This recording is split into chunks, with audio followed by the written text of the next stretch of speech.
The second foundational movement concept is called crossing the midline.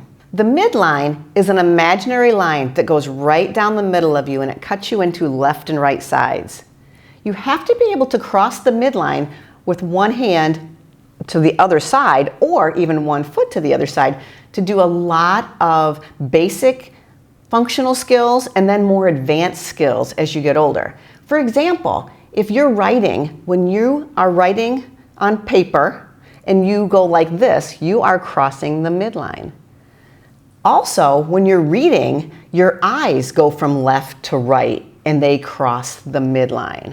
You have to be able to cross the midline. A lot of children that I work with have difficulty crossing the midline. What that looks like is, imagine a child is writing on an easel, okay? It's up in the air, and they're coloring or they're writing on a piece of paper and they use one hand and then they get to the middle and then they take the crayon and they put it in the other hand and they color the other side.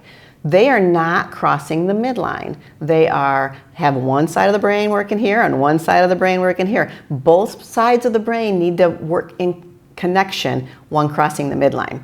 Now, young preschoolers don't necessarily cross the midline, but older preschoolers should be able to cross the midline. I often have teachers test this by having children, again, using an easel, and they're coloring or they're painting with making a rainbow on the easel. So with a child standing right in front of the easel, instruct them to make a rainbow. So they start at one side and they make an arch and they go to the other side. They are crossing the midline when they're making a rainbow like that. Now, sometimes children are tricky because when they're coloring like this or they're painting, if they turn their bodies just a little bit, and they're not crossing the midline. Do you see how if I'm turning my body, I don't really cross the midline? So make sure that their feet I pretend that they're glued down on the floor when they're doing this activity.